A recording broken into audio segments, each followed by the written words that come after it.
আসসালামু আলাইকুম। এটিএন বাংলার সংবাদে আপনাদের সবাইকে স্বাগত জানাচ্ছি। আমি ফিরোজ তোহা। শুরুতেই বিআরবি কেবলস সংবাদ শিরোনাম। প্রতিমা বিসর্জনের মধ্য দিয়ে শেষ হল সনাতন ধর্মাবলম্বীদের শারদীয় দুর্গা পূজা।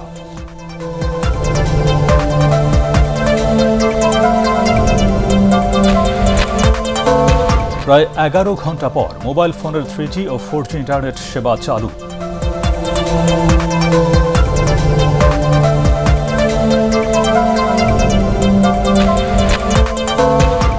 সাম্প্রদায়িকতাকে উস্কে দিচ্ছে বিএনপি, বললেন ওবায়দুল কাদের। সরকারের বিরুদ্ধে মদদ দেওয়ার অভিযোগ মির্জা ফখরুলের।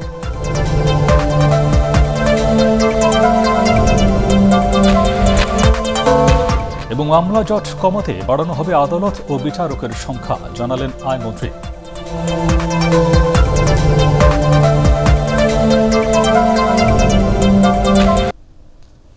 শুনছিলেন বিআরবি কেবলস সংবাদ শিরোনাম। এবারে বিস্তারিত। প্রতিমা বিসর্জনের মধ্য দিয়ে শেষ হল বাঙালি হিন্দু সম্প্রদায়ের প্রধান ধর্মীয় উৎসব শারদীয় দুর্গাপূজা। বুড়িগঙ্গা নদীতে দুপুর 12টা থেকে বিসর্জন শুরু হয়। তবে করোনা মহামারীর কারণে এবার ঢাকেশ্বরী জাতীয় মন্দির থেকে শোভাযাত্রা বের হয়নি। প্রত্যেক মণ্ডপ থেকে ভক্তরা আলাদাভাবে প্রতিমা বিসর্জন দেন বুড়িগঙ্গায়। আদিল সজীবের রিপোর্ট। দেবী দুর্গার বিদায় ক্ষণে ভারাক্রান্ত ভক্তদের মন। ঢাকঢোলের সঙ্গে ছিল সনাতন বাজনা, বন্দনা। কিন্তু করোনা মহামারীতে এবার ছিল না সেই চেনা শোভাযাত্রা। নির্দেশনা থাকায় পলাশের মোড়ে জড়ো হননি সনাতন ধর্মাবলম্বীরাও। শুক্রবার দুপুরে নগরের বিভিন্ন পূজা মণ্ডপ থেকে তাই প্রতিমা বিসর্জনের এই যাত্রা ছিল পৃথকভাবে। পথ আলাদা হলেও তাদের গন্তব্য এক, বুড়িগঙ্গা নদীর তীরে সদরঘাটের ওয়াইজ ঘাট। পুরনো ঢাকার বিভিন্ন সড়ক ঘুরে ভক্তরা যান ঘাটে। মা ছিল এতদিন আনন্দ ছিল, মা এখন চলে যাইতেছে, অনেক দুঃখ লাগবে একটু। মা আমাদের যে বাণী বা যে আশীর্বাদ বা যা আমাদের দিয়ে গেছে, এতে আমরা আমাদের দেশবাসী গ্রাম দেশের বিদেশে সবাই আমরা এতে খুশি। রীতি মেনে বুড়িগঙ্গার বিনা স্মৃতি স্নানঘাটে প্রথম প্রতিমা বিসর্জন হয়। ভক্তরা নৌকায় তুলে মাছ নদীতে ভাসিয়ে বিদায় দেন। আমাদের প্রত্যাশা ছিল এদেশে করোনা মহামারী মুক্ত হোক, সারা বিশ্ববাসী সুস্থ জীবনযাপন করুক, উন্নত জীবন যাপন করুক এবং সাম্প্রদায়িক সম্প্রীতি বজায় থাকুক। নিরাপত্তা নিশ্চিতে ওয়াইজ ঘাটে মোতায়েন ছিল পুলিশ, র্যাব এবং নৌ পুলিশ। সনাতন ধর্মাবলম্বী মানুষদের বিশ্বাস, পূজার আনুষ্ঠানিকতা প্রতিমা বিসর্জনের মাধ্যমে শেষ হলেও এর যে শিক্ষা, সবাই মিলেমিশে একসঙ্গে থেকে সম্প্রীতি বাড়ানো, সেটা যেন থাকে। সেটার মাধ্যমে যেন সবাই যেভাবে এক হয়ে এদেশে থাকতো, একইভাবে বসবাস করে, তার দিকেই তাগিদ দিচ্ছেন সবাই। দিন সজীব, এটিএন বাংলা, সদরঘাট, ঢাকা। এর আগে শারদীয় দুর্গোৎসবের বিজয়া দশমীতে সিঁদুর খেলায় মেতে ওঠেন সনাতন ধর্মাবলম্বীরা। তবে অনেক মন্দিরে বন্ধ রাখা হয় সিঁদুর খেলাও। করোনা মহামারীর কারণে এবার কড়াকড়ি ছিল উৎসব পালনে। ঐশী গোস্বামী প্রমা রিপোর্ট। 5 দিন ভক্তদের আরাধনা নিয়ে দেবী দুর্গার এবার বিদায়ের পালা। ফুলবেল, পান পাতা আর সিঁদুরে তাই বিজয়ার দিন তাকে বরণ করছেন ভক্তরা। সনাতন রীতি অনুসারে শারদীয় এ পূজায় সিঁদুর খেলা আশীর্বাদ। এতে স্বামীর মঙ্গল কামনায় স্ত্রীরা একজন অন্যজনকে সিঁদুর দান করেন। বিজয়াতে দেবী দুর্গাকেও তাই সিঁদুর আর ধান দুর্বায় বরণ করেন তার ভক্তরা। সিঁদুর খেলা হচ্ছে না করোনার জন্য। আরাধনা কামনায় হাসি মুখেই বিদায় যাত্রায় যোগ দিয়েছেন তার ভক্তরা। কাশফুলের হাতটি ধরে আরও একটি বছর পরে ঢাকে পড়বে কাঠি। ও ভাই, গুনে দেখো পুজো আসতে আর কটা দিন বাকি। মা ফিরে যাচ্ছেন দোলায় কৈলাসে। আবার একটি বছর পরে মা আসবেন মর্তে, কিন্তু মায়ের আশীর্বাদ থাকবে সকলের মাথার উপরে। ঐশী গোস্বামী প্রমা, এটিএন বাংলা, ঢাকা। নোয়াখালীর বেগমগঞ্জের চৌমুহনীতে ইসকন মন্দির এলাকায় দুর্বৃত্তদের হামলায় একজনের মৃত্যু হয়েছে। তার নাম যতন সাহা। পুলিশ জানায়, মুসল্লিদের মিছিল থেকে হিন্দু সম্প্রদায়ের বিভিন্ন দোকানপাট, একাধিক মন্দিরে হামলা ভাঙচুর এবং অগ্নিসংযোগের ঘটনা ঘটে। এসব ঘটনায় আহত হয়েছেন অর্ধশত। দুপুর 2:15 থেকে বিকেল 5টা পর্যন্ত বিক্ষিপ্তভাবে হামলা ভাঙচুর চালানো হয়। কুমিল্লায় পবিত্র কোরআন শরীফ অবমাননার প্রতিবাদে জুমার নামাজ শেষে কয়েকশো মুসল্লি চৌমুহনী শহরের বিভিন্ন মসজিদ থেকে বিক্ষোভ মিছিল বের করেন। এরপরই বিভিন্ন মন্দিরে হামলা ও ভাঙচুরের ঘটনা ঘটে।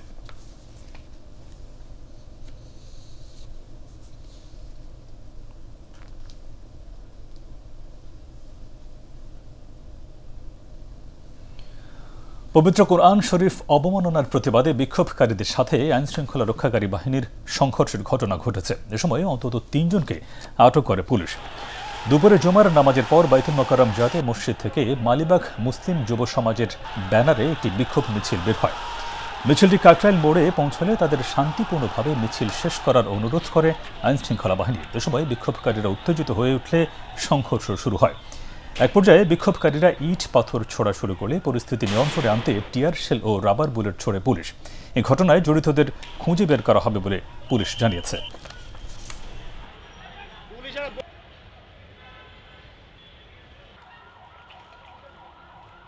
তারা এখানে বিক্ষোভ করে আসছে, আমরা তাদেরকে বলছি যে আপনারা আবার ব্যাক করে যান, বিক্ষোভ করেন, কিন্তু তারা আসলে যেভাবে ভায়োলেন্ট, আসলে এটা পুলিশের উপরে যেভাবে তারা মারমুখী, এটা আসলে অপ্রত্যাশিত। তাদের মধ্য থেকে আমরা নেতৃস্থানীয় 3 জনকে আমাদের পুলিশ হেফাজতে নিয়েছি। আমরা তাদেরকে ব্যাপকভাবে জিজ্ঞাসাবাদ করে তারা মূলত কী উদ্দেশ্যে এটা করলো এবং এইভাবে উত্তেজিত হয়ে পুলিশি বাধা অতিক্রম করে তারা আবার চলে যাওয়ার জন্য পুলিশের উপর হামলা করলো, এই বিষয়গুলো আমরা খতিয়ে দেখব। প্রায় 11 ঘণ্টা পর চালু হয়েছে মোবাইল ফোনের 3G ও 4G ইন্টারনেট সেবা। বিকেল 4টার পর ঢাকাসহ দেশের বিভিন্ন জেলার অনেক ব্যবহারকারীর মোবাইল ফোনে 3G ও 4G ইন্টারনেট আবারও চালু হয়। এর আগে ভোর 5টার দিকে ইন্টারনেটের এই সেবা বন্ধ হয়ে যায়। কোথাও কোথাও ধীরগতির 2G ইন্টারনেট সেবা পাওয়া যাচ্ছিল, তবে ব্রডব্যান্ড ইন্টারনেট সেবা চালু ছিল।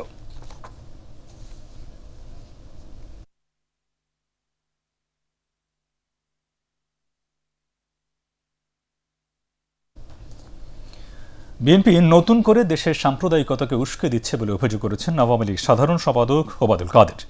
রাজধানীর সরকারি বাসভবনে ব্রিফিংয়ে তিনি বলেন, সনাতন ধর্মাবলম্বীদের বাড়ি ও মন্দিরে হামলার পুরনো রূপে ফিরে আসছে দলটি। ষড়যন্ত্র করে বিএনপির ক্ষমতায় যাওয়ার স্বপ্ন দুঃস্বপ্নে পরিণত হবে বলেও মন্তব্য করেন সড়ক পরিবহন ও সেতুমন্ত্রী ওবায়দুল কাদের।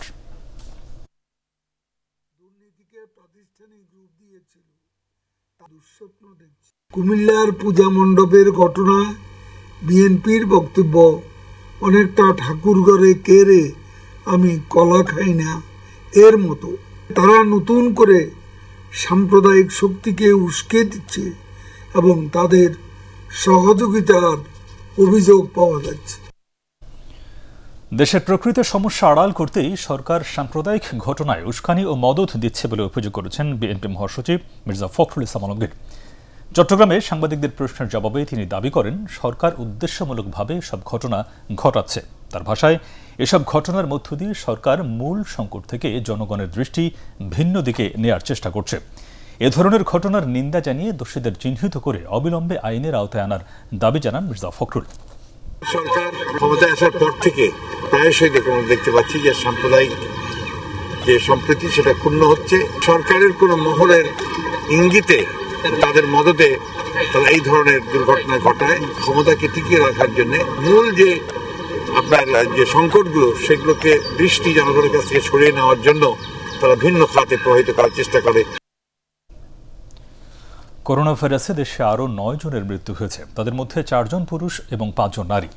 এ নিয়ে মৃতের সংখ্যা বেড়ে দাঁড়ালো 27,746 জনে। মৃতদের মধ্যে সবচেয়ে বেশি 6 জন মারা গেছেন ঢাকা বিভাগে। সবশেষ 24 ঘন্টায় 18,980 জনের নমুনা পরীক্ষায় নতুন করে শনাক্ত হয়েছেন 396 জন। শনাক্তের হার 2.09 ভাগ। এ সময় সুস্থ হয়েছেন 523 জন। স্বাস্থ্য অধিদপ্তরের সংবাদ বিজ্ঞপ্তিতে এসব তথ্য জানানো হয়। মামলা জট কমাতে বাড়ানো হবে আদালত ও বিচারকের সংখ্যা। আগামী 1 বছরের মধ্যে 6 লাখ মামলা নিষ্পত্তির লক্ষ্য নেওয়া হয়েছে। বিশেষ জোর দেওয়া হবে আদালতের বাইরে আপোষযোগ্য মামলা নিষ্পত্তির উপর। এটিএন বাংলাকে সব তথ্য জানান আইনমন্ত্রী আনিসুল হক। হুমায়ুন চিশতির রিপোর্ট। করোনা সংক্রমণ রোধে গত বছরের মার্চে বন্ধ হয়ে যায় যুদ্ধাপরাধীদের বিচার কাজ।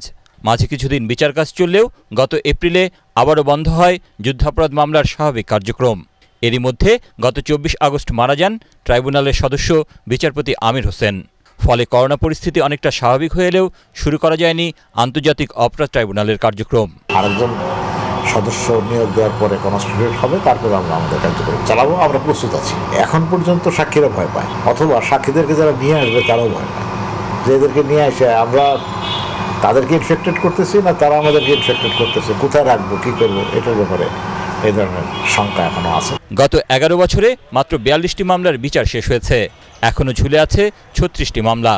তদন্তের অপেক্ষায় প্রায় 700 অভিযোগ। আপিল বিভাগেও আটকে আছে 18টি মামলা। সংশ্লিষ্টরা বলছেন, মুক্তিযুদ্ধের 50 বছর পর যুদ্ধাপরাধ মামলার বাদী, আসামি, সাক্ষী সবাই এখন বয়োবৃদ্ধ। তাই বিচার শেষ করতে হলে বিকল্প উপায় ভাবতে হবে। যে গতিতে এখন বিচার চলছে সেই গতিতে বিচার হতে তো আপনার 1 শতাব্দী লেগে যাবে। যদি আমরা আসলেই যুদ্ধাপরাধীদের বিচার দেখতে চাই তাহলে বেশ কয়েকটা ট্রাইব্যুনাল সৃষ্টি করতে হবে এবং আপিলটা আপিল বিভাগে না এনে ওইখানেই একটি আপিলের বিধান রাখা, যেটি কিন্তু পৃথিবীর অনেক দেশেই রয়েছে। দ্রুততার সঙ্গে শেষ করতে হয়, তাহলে একটা ট্রাইব্যুনাল এটা সম্ভব। ট্রাইব্যুনাল যত বাড়বে কাজের গতি তত বাড়বে। নতুন বিচারপতি নিয়োগের মাধ্যমে শিগগিরই ট্রাইব্যুনাল পুনর্গঠন করা হবে বলে জানিয়েছেন আইনমন্ত্রী আনিসুল হক। দ্রুত বিচার শেষ করতে প্রয়োজনে ট্রাইব্যুনালের সংখ্যা আরও বাড়ানো হবে বলেও জানান তিনি। বিচারপতির নাম আমরা অলরেডি মহামান্য রাষ্ট্রপতির কাছে পাঠিয়ে দিয়েছি এবং মহামান্য রাষ্ট্রপতি মাননীয় প্রধানমন্ত্রীর মারফত এটা মহামান্য রাষ্ট্রপতির কাছে বোধহয় পৌঁছে গেছে। এটা আজকে কালকের মধ্যে এটা সই হয়ে যাবে। আমি দেখব মামলা কীরকম আছে এবং কি এই মামলা নিষ্পত্তি করার জন্য কতটা সময় এবং আরেকটা আদালত প্রয়োজন কিনা, প্রয়োজন হলে অবশ্যই হবে। এ পর্যন্ত 104 জন যুদ্ধ অপরাধীর বিচার শেষ হয়েছে আন্তর্জাতিক অপরাধ ট্রাইব্যুনালে। চূড়ান্ত বিচার শেষে ফাঁসি কার্যকর হয়েছে 6 শীর্ষ যুদ্ধ অপরাধীর।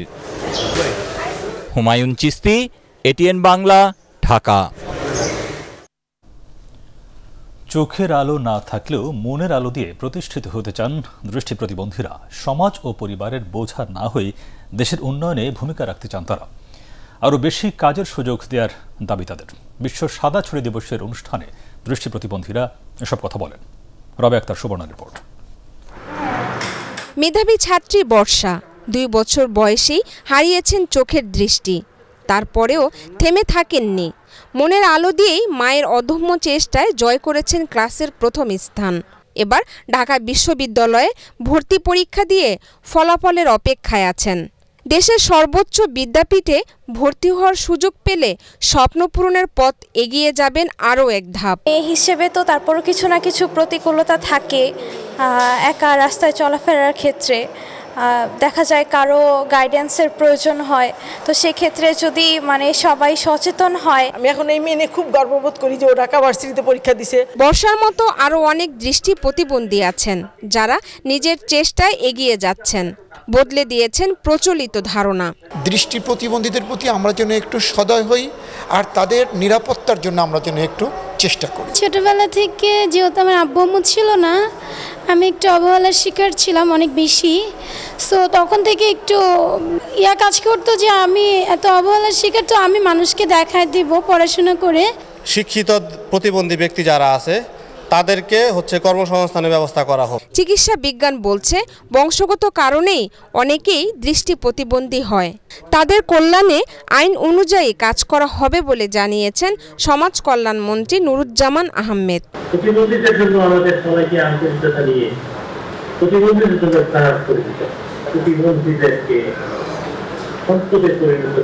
আমেরিকান জার্নালের সংজ্ঞা অনুযায়ী যারা চশমা বা লেন্স ব্যবহার করেও কোনো কিছু পড়তে পারে না তারাই দৃষ্টি প্রতিবন্ধী।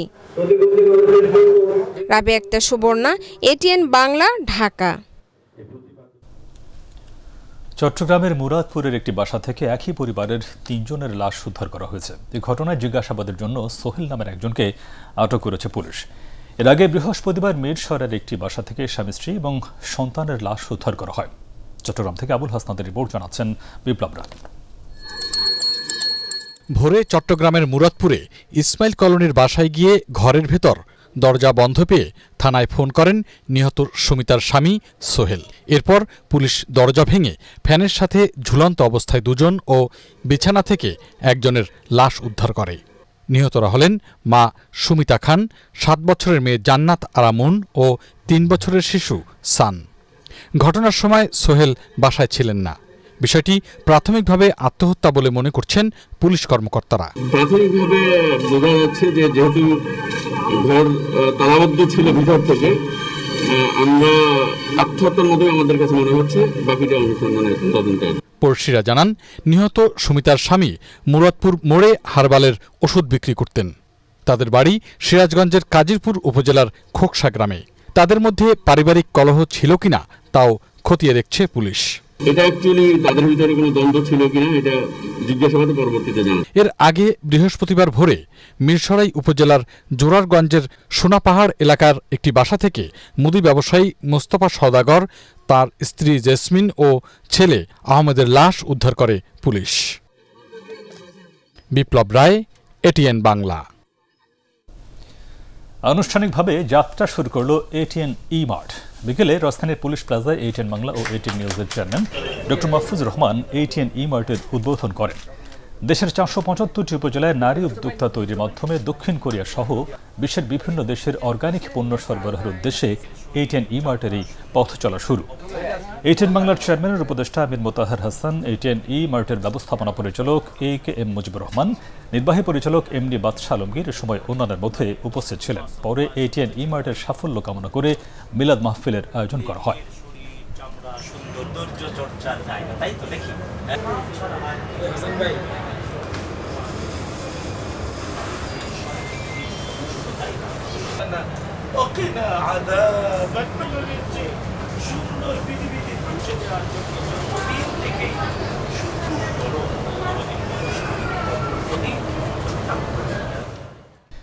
বাল্যবিবাহ প্রতিরোধ আইনে বিশেষ ক্ষেত্রে বিয়ের সুযোগ থাকায় বাল্যবিবাহ প্রতিরোধে সুফল মিলছে না।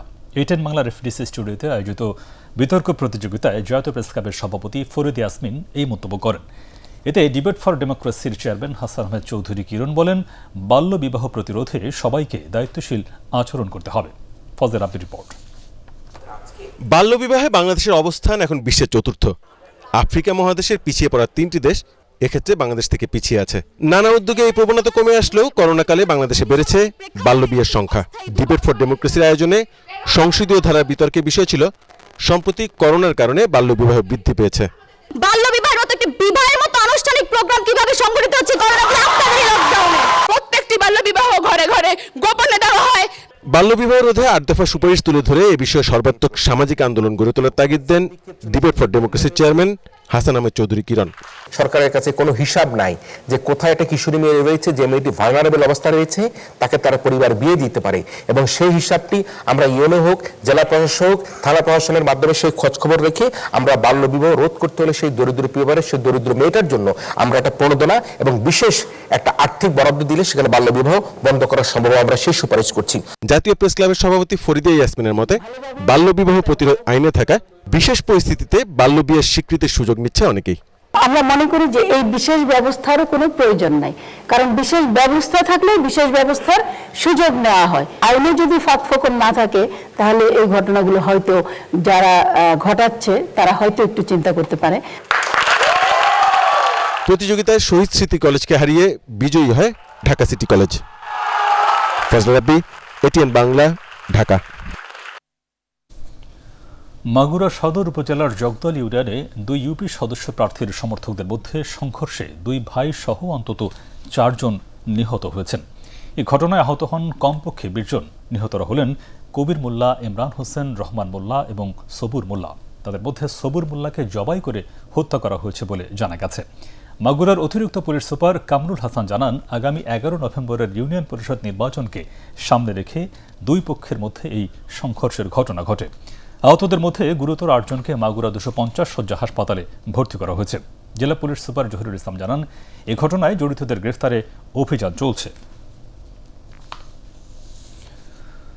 তুচ্ছ ঘটনার জেরে ঠাকুরগাঁওয়ে ছুরিকাঘাতে গুরুতর জখম হয়েছেন ছাত্রলীগের কেন্দ্রীয় সদস্য রয়েল বড়ুয়া। অবস্থার অবনতি হলে সন্ধ্যায় ঠাকুরগাঁও আধুনিক সদর হাসপাতাল থেকে রংপুর মেডিকেল কলেজ হাসপাতালে তাকে স্থানান্তর করা হয়। এ ঘটনায় জিজ্ঞাসাবাদের জন্য রিয়াজ নামে একজনকে আটক করেছে পুলিশ। শহরের রিভারভিউ উচ্চ বিদ্যালয়ে প্রতিমা বিসর্জনের সময় সনাতন ধর্মাবলম্বীদের আশ্রম পাড়া ও বাজার পাড়ার তরুণদের দুই গ্রুপের দ্বন্দ্বের জেরে উত্তেজনার সৃষ্টি হয়। দুই গ্রুপকে শান্ত করতে এগিয়ে যান ছাত্রলীগ নেতা রয়েল বড়ুয়া। এ সময় তাকে জখম করা হয়। দেশের সবচেয়ে বড় পরিসরে প্রতিমা বিসর্জন অনুষ্ঠিত হল কক্সবাজারে। দুপুরের পর থেকে জেলার মণ্ডপগুলো থেকে প্রতিমা বহনকারী ট্রাকগুলো সৈকতের দিকে আসতে থাকে। সৈকতের লাবণী পয়েন্টের উন্মুক্ত মঞ্চে আয়োজিত বিসর্জন অনুষ্ঠানে প্রধান অতিথি ছিলেন স্থানীয় সরকার বিভাগের সিনিয়র সচিব হেলাল উদ্দিন আহমদ। বিসর্জন মঞ্চ থেকে মন্ত্র পাঠ শেষে শুরু হয় বিসর্জনের আনুষ্ঠানিকতা। পরে সন্ধ্যা পর্যন্ত ৩০৪টি প্রতিমা বিসর্জন দেওয়া হয় সাগরে। নির্বিঘ্নে বিসর্জন সম্পন্ন করতে পুরো সৈকত এলাকা নিরাপত্তার চাদরে ঢেকে রাখে আইন শৃঙ্খলা বাহিনী। ভারতের কলকাতায় জমকালো আয়োজনে পালন করা হল বাঙালি হিন্দু ধর্মাবলম্বীদের সবচেয়ে বড় উৎসব শারদীয় দুর্গাপূজা। বিজয়া দশমীর দুপুর থেকেই দেবী দুর্গাকে বিদায় জানানোর প্রস্তুতি শুরু হয়। এর আগে চলে নানা বয়সী মহিলাদের সিঁদুর খেলা উৎসব। এন্টালি পল্লীবাসী সিআইটি মণ্ডপে প্রতিমা বিসর্জনের উদ্যোগ নেন এলাকার সাধারণ মানুষ। এ সময় কচি কাচারা আওয়াজ তোলে আসছে বছর আবার হবে। কোভিড কালে কিছুটা পরিস্থিতি অন্যরকম থাকায় এবছর আমাদের সবকিছুই ছোটর ওপর হয়েছে। এই বছরে আমরা একটু ছাড় পেয়েছি, সবাই মিলে আবার আনন্দ করছি, বন্ধুরা মিলে সিঁদুর খেলে। কাউকেই বাইরের বলে আমরা মনে করতে দিই না, পরিবার বলেই মনে হয়। এটা প্রত্যেকের পুজো, এন্টালি সিআইটি রোড পল্লীবাসীর প্রত্যেকে এটার সাথে যুক্ত। আসছে বছর আবার হবে, বছর বছর আবার হবে। আল রাফা ইসলামী ব্যাংক অর্থ সংবাদ।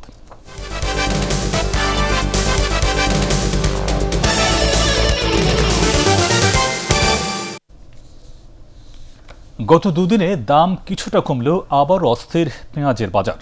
একদিনের ব্যবধানে কেজিতে বেড়েছে ৫ থেকে ৭ টাকা। সরকার শুল্ক কমালেও বাজারে তেমন প্রভাব পড়েনি তেল, চিনি এবং পেঁয়াজের মূল্যে। হু হু করে বাড়ছে সব ধরনের মুরগির দাম। একরামুল হক সায়েমের রিপোর্ট। নিত্যপণ্যের বাজারে ক্রেতাদের হাঁসফাঁস কাটছেই না। গত সপ্তাহের মাঝামাঝি পেঁয়াজের দাম কিছুটা কমলেও এ সপ্তাহে ফের অসহনীয়ভাবে বাড়ছে। 70 টাকা কেজি ছিল, আস্তে আস্তে কমতে কমতে 58 টাকা 60 টাকা কেজি ছিল। আজকে আবার মুকামে বাজার একটু বেশি। দেশি পেঁয়াজ মুকামে 1 থেকে 150 টাকা বেশি, কেজিতে 4-5 টাকা বেশি পড়ে যায়। আবার এলসি পেঁয়াজটা কোনো করে রেট দেওয়া রাখছে, মাল ব্যস্ত আছে না। দামের অস্বাভাবিক এই ওঠানামায় দুশ্চিন্তায় ব্যবসায়ীরাও। পূজার বন্ধে ভারতের পেঁয়াজ আমদানি না হওয়ায় দাম বাড়ার অজুহাত তাদের, যদিও বাজারে পেঁয়াজের মজুদ দেখা গেছে পর্যাপ্ত। বর্ডার খুললে বোঝা যাবে পেঁয়াজের বাজারে কি হয়। ইন্ডিয়ান পেঁয়াজের পর্তা যদি বেশি হয় তাহলে বাজারটা এরকম থাকবো, আর যদি পর্তা কম হয়, সরকার শুল্ক কমাই দিচ্ছে, তাহলে পেঁয়াজের বাজার কমবো। দেশি পেঁয়াজটা আমদানি কমে গেছে, মানে এখন শেষের দিক তো আর 1-1.5 মাস আছে, এখন তো মানুষ পেঁয়াজ শেষের দিক। পেঁয়াজ ও চিনি আমদানিতে শুল্ক কমালেও বাজারে এর প্রভাব পড়তে সময় লাগবে বলে জানিয়েছেন ব্যবসায়ীরা। এর আগে শুল্ক কমিয়েও দাম কমেনি ভোজ্য তেলের। তেল এবং ডাল এবং আপনার চিনি, এই তিনটা বেশি হবে। হঠাৎ করে আবার এখন আটার দামও বাড়ি যেতেছে। তেলের বাজার উঠতি, আর বিশেষ করে কোম্পানিগুলো সবাই বলতেছে তেলের দাম বাড়বে। এদিকে মধ্যবিত্তের নাগালের বাইরে চলে যাচ্ছে মুরগির দাম। এক সপ্তাহের ব্যবধানে ব্রয়লার মুরগি কেজিতে দাম বেড়েছে 20 থেকে 30 টাকা। ব্রয়লার এখন বর্তমান 185 থেকে 90 টাকা, গত সপ্তাহে ছিল 170-75। গত সপ্তাহের তুলনায় কাঁচামরিচের দাম অর্ধেকে নেমে আসলেও বাজারে সবজির দাম এখনও চড়া। একরামুল হক সায়েম, এটিএন বাংলা, ঢাকা। এবার আন্তর্জাতিক সংবাদ।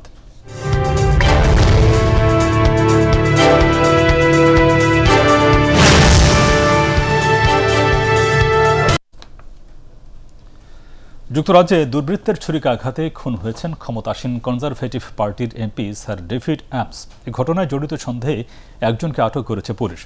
ঘটনাস্থল থেকে ছুরি উদ্ধার করা হয়েছে। এই ঘটনায় আরও কেউ জড়িত কিনা তা খতিয়ে দেখা হচ্ছে। ৬৯ বছর বয়সী স্যার ডেভিড অ্যামস সাউথেন্ড ওয়েস্টের এমপি ছিলেন। স্থানীয় সময় দুপুরে বেলফায়ার মেথডিস্ট গির্জায় নির্বাচনী দলের সঙ্গে দেখা করার সময় তার উপর হামলা চালানো হয় বলে ধারণা করা হচ্ছে। তবে হত্যাকাণ্ডের কারণ সম্পর্কে এখনও কিছু জানায়নি ব্রিটিশ পুলিশ। আফগানিস্তানে মসজিদে আত্মঘাতী বোমা হামলায় অন্তত ৩২ জন নিহত হয়েছেন। এই ঘটনায় কমপক্ষে ৯০ জন আহত হন। কান্দাহারের শিয়াদের সবচেয়ে বড় বিবি ফাতেমা মসজিদে জুমার নামাজের সময় এই বিস্ফোরণ ঘটে। প্রত্যক্ষদর্শীরা জানান, মসজিদের প্রধান ফটক, ভেতরে এবং অজুখানায় ৩টি বিস্ফোরণ হয়। আফগান স্বরাষ্ট্র মন্ত্রণালয়ের মুখপাত্র সাইদ খোস্তি জানান, এরই মধ্যে ঘটনাস্থলে পৌঁছেছে তালেবানের বিশেষ বাহিনী। তদন্ত করে জড়িতদের বিচারের আওতায় আনা হবে বলেও জানান তিনি। এখন পর্যন্ত কোনো গোষ্ঠী বিস্ফোরণের দায় স্বীকার করেনি। এর আগে গত শুক্রবার কুন্দুজ শহরের শিয়া মসজিদে হামলা চালানো হয়।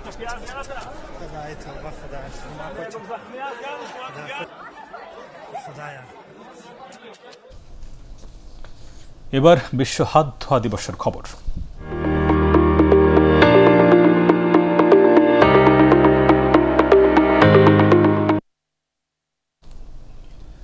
করোনার সংক্রমণ থেকে রক্ষা পাওয়ার প্রধান উপায় কিছুক্ষণ পর পর সাবান দিয়ে হাত পরিষ্কার করা। এ ব্যাপারে জনসচেতনতা বৃদ্ধির লক্ষ্যে পালিত হচ্ছে বিশেষ এই দিন। মহামারী পরিস্থিতিতে শিশুসহ সবাইকে হাত ধোয়ার প্রতি বিশেষভাবে উদ্বুদ্ধ করে আসছে লাইফবয়। এ বিষয়ে আমরা চলে যাচ্ছি আমাদের অতিথি উপস্থাপক আফরিন আক্তারের কাছে। সুরক্ষিত হাতে সুরক্ষিত দেশ, এমন দেশ গড়ার লক্ষ্যে বিশ্ব হাত ধোয়া দিবস উদযাপন করছে লাইফবয়। আবারও বিশ্ব রেকর্ডের হাতছানি। দিবসটিতে অনলাইনে শিক্ষক শিক্ষিকা ও অভিভাবকদের নিয়ে এবার আয়োজন করা হয়েছে বিশ্বের সবচেয়ে বড় ক্লাসরুম। সেই সাথে ব্র্যাকের সহযোগিতায় দেশের বিভিন্ন স্কুলে হাত ধোয়ার প্রশিক্ষণের উদ্যোগ নিয়েছে লাইফবয়। বিস্তারিত থাকছে নজিবুর রহমানের রিপোর্টে।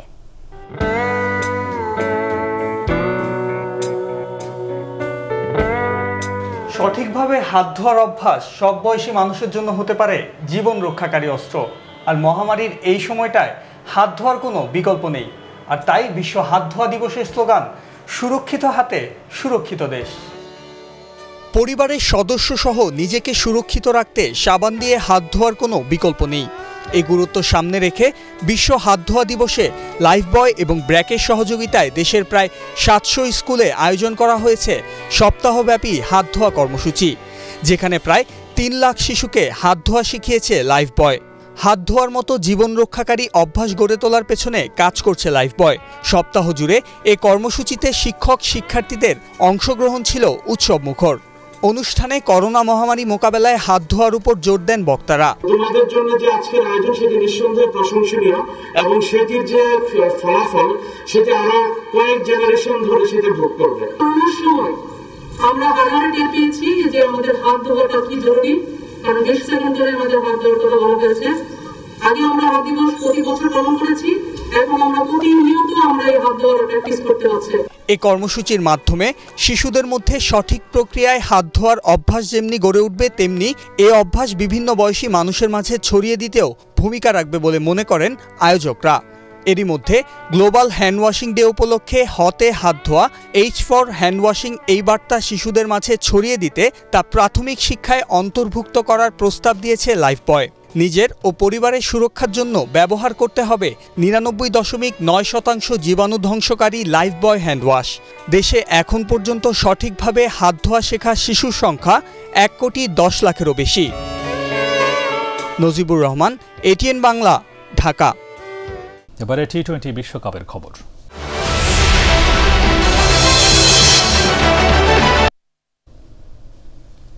টি-20তে বাংলাদেশের অবস্থা খুবই নাজুক। এ পর্যন্ত 6টি বিশ্বকাপ খেলা সবকটি দেশই সেমিফাইনালে খেললেও বাংলাদেশ পারেনি। 25 ম্যাচে মোট জয় 5টিতে। তবে এবার টি-20-র বৈশ্বিক আসরে নতুন ইতিহাস লেখার অপেক্ষায় টাইগাররা, যদিও অফিসিয়াল প্রস্তুতি ম্যাচের 2টিতেই হেরেছে মাহমুদুল্লাহ রিয়াদের দল। পরাগারমান জানাচ্ছেন বিস্তারিত। টি-20 বিশ্বকাপে 25 ম্যাচ খেলে মাত্র 5টিতে জিতেছে বাংলাদেশ। তার মধ্যে আফগানিস্তান ওয়েস্ট ইন্ডিজের বিপক্ষে 1টি করে, 3টি জয়ই সহযোগীদের বিপক্ষে। তার মানে মলিন স্মৃতি নিয়ে এবারের টি-20 বিশ্বকাপ অভিযান শুরু করবে বাংলাদেশ।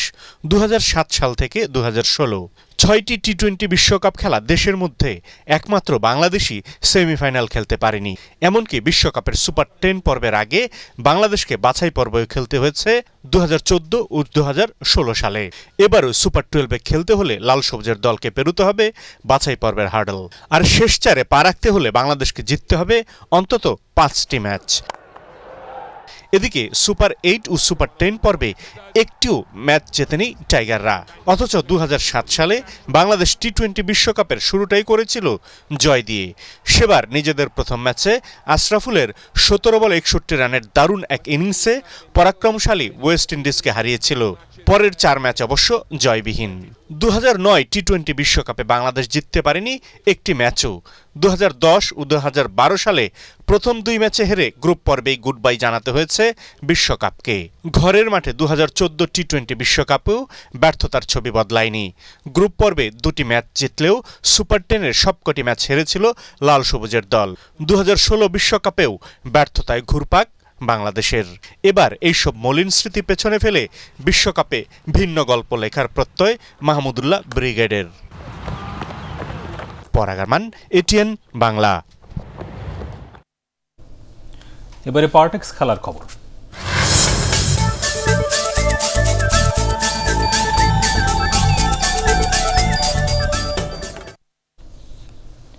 আইপিএলের ফাইনালে চেন্নাই সুপার কিংসের দেয়া 193 রানের টার্গেটে ব্যাট করছে কলকাতা নাইট রাইডার্স। দুবাই আন্তর্জাতিক স্টেডিয়ামে আগে ব্যাট করতে নেমে 3 উইকেটে 192 রান তোলে মহেন্দ্র সিং ধোনির দল।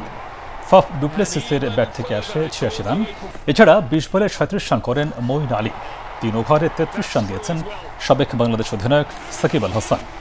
শেষ খবর পাওয়া পর্যন্ত কলকাতা নাইট রাইডার্সের সংগ্রহ বিনা উইকেটে 71 রান।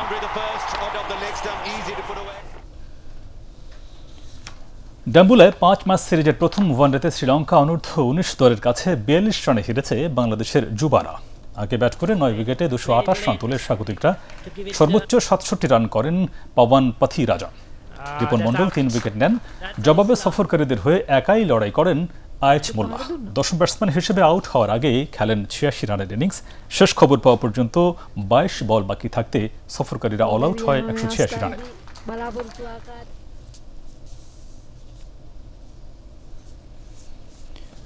নেইমারের নৈপুণ্যে বিশ্বকাপ বাছাই পর্বে উরুগুয়েকে 4-1 গোলে উড়িয়ে দিয়েছে ব্রাজিল। এতে কাতার বিশ্বকাপ বাছাইয়ে টানা 11 ম্যাচ অপরাজিত রইল সেলেসাওরা। অন্যদিকে লাতিন আমেরিকার আরেক পরাশক্তি আর্জেন্টিনা 1-0 গোলে হারিয়েছে পেরুকে। আরও জানাচ্ছেন এস এম আশরাফ। জাদুকরী ফুটবলের ছোঁয়ায় আরও একবার মুগ্ধ করলেন নেইমার। উরুগুয়ের বিপক্ষে গোল করালেন প্রতিপক্ষ ফুটবলারদের নাভিশ্বাস তুলে বুঝিয়ে দিলেন ফুটবলে একজন প্লে মেকারের ভূমিকাটা। 10 মিনিটেই সেলেসাওরা লিড নেয় পিএসজি তারকার গোলে। এ নিয়ে 115 ম্যাচে 70 গোল করলেন নেইমার। আগের ম্যাচে কলম্বিয়ার বিপক্ষে পয়েন্ট হারানো 5 বারের বিশ্ব চ্যাম্পিয়নরা যেন তেতে ছিলেন। তাই তো তিতের দলের আক্রমণাত্মক ফুটবলের আগুনে পড়ল উরুগুয়ে। লিডসের স্ট্রাইকার রাফিনহা 18 আর 58 মিনিটে প্রতিপক্ষের জালে বল পাঠান। 44 ভাগ বল দখলে রাখা অস্কার তাবারেজের দল ব্যবধান কমায় 77 মিনিটে। যদিও অ্যাথলেটিকো মাদ্রিদের স্ট্রাইকার লুইস সুয়ারেজের গোলের পর আবারও সেলেসাওরা এগিয়ে যায় 83 মিনিটে। তাতে 31 পয়েন্ট নিয়ে শীর্ষস্থান ধরে রেখেছে পেলের উত্তরসূরিরা। অপরাজিত থাকার রেকর্ড ধরে রেখেছে 2 বারের বিশ্ব চ্যাম্পিয়ন আর্জেন্টিনাও। বুয়েন্স আয়ার্সে খেলার প্রথম মিনিটেই এগিয়ে যাওয়ার সুযোগ পেলেও তা কাজে লাগাতে পারেননি রদ্রিগো দি পল। এরপর ক্রিস্টিয়ান রোমেরো, ডি মারিয়ারা একের পর এক সুযোগ হারাতে থাকেন। অবশেষে 43 মিনিটে লাউতারো মার্টিনেজের গোলে প্রতিপক্ষ রক্ষণ দুর্গ ভাঙে স্ক্যালোনির দল। এ নিয়ে শেষ 8 ম্যাচে 6 গোল করলেন ইন্টার মিলান স্ট্রাইকার। গোল শোধের সুযোগ পায় পেরুও। 65 মিনিটে পেনাল্টি থেকে দলকে সমতায় ফেরাতে ব্যর্থ হন ইয়োশিমার ইয়োতুন। তাতে 11 ম্যাচে 7 জয় আর 4 ড্র নিয়ে পয়েন্ট টেবিলের দ্বিতীয় স্থান ধরে রেখেছে Argentina. S M Ashraf, ATN Bangla. Tejgaon থানাকে টাই ব্রেকারে 4-2 গোলে হারিয়ে শেখ রাসেল অনূর্ধ্ব 18 ফুটবল টুর্নামেন্টের শিরোপা জিতেছে ওয়ারি থানা। কমলাপুর বীরশ্রেষ্ঠ শহীদ মোস্তফা কামাল স্টেডিয়ামে 11 মিনিটেই তেজগাঁওকে এগিয়ে নেন কাশেম। দ্বিতীয়ার্ধের 12 মিনিটে ওয়ারিকে সমতায় ফেরান সুজন। শেষ পর্যন্ত ফলাফল নির্ধারণ হয় পেনাল্টি শুট আউট। স্বরাষ্ট্রমন্ত্রী আসাদুজ্জামান খান কামাল, শেখ রাসেল জাতীয় শিশু কিশোর পরিষদের মহাসচিব KM শহীদুল্লাহ, সাইফ পাওয়ারটেক লিমিটেডের ব্যবস্থাপনা পরিচালক তরফদার মোহাম্মদ রুহুল আমিন পুরস্কার বিতরণী অনুষ্ঠানে উপস্থিত ছিলেন। শেষ করার আগে বিআরবি কেবলস সংবাদ শিরোনাম আরও একবার। প্রতিমা বিসর্জনের মধ্য দিয়ে শেষ হল সনাতন ধর্মাবলম্বীদের শারদীয় দুর্গাপূজা।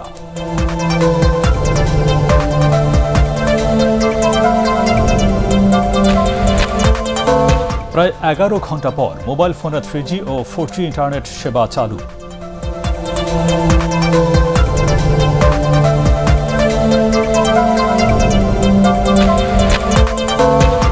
সাম্প্রদায়িকতাকে উস্কে দিচ্ছে বিএনপি, বললেন ওবায়দুল কাদের। সরকারের বিরুদ্ধে মদত দেওয়ার অভিযোগ মির্জা ফখরুলের।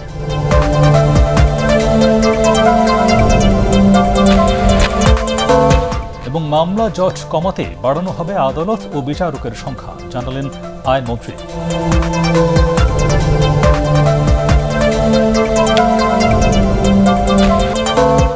আর এই ছিল এখনকার মতো। রইল পরবর্তী সংবাদ দেখবার আমন্ত্রণ। দর্শক, করোনা ভাইরাসের সংক্রমণ থেকে নিজেকে এবং অন্যকে সুরক্ষিত রাখতে অবশ্যই মাস্ক পরুন, বারবার হাত পরিষ্কার করুন। আর ATN বাংলা সংবাদ ইউটিউবে দেখতে ব্রাউজ করুন, youtube/ATN বাংলা নিউজ। ধন্যবাদ সবাইকে।